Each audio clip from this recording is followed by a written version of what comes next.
Alexander, the coppersmith, did me great harm, and the Lord will repay him according to his deeds.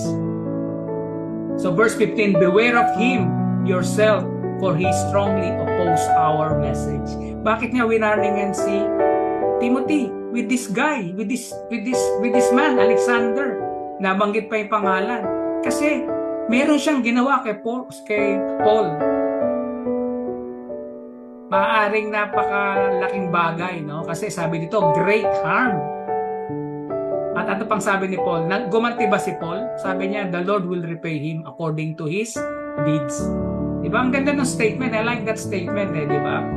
Parang Paul is giving us a wonderful example about how to deal with those who oppose us in our ministry or in our life in Christ. Hindi lahat ng tao sasang-ayon po sa atin. May mga tao na magsasabi ng hindi magagandang bagay tungkol sa atin.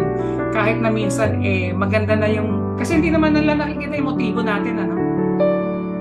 And then minsan tayo nagpapagod, tapos may maririnig pa tayo hindi maganda. O kaya, they will treat us unfairly. Diba sakit sa damdamin?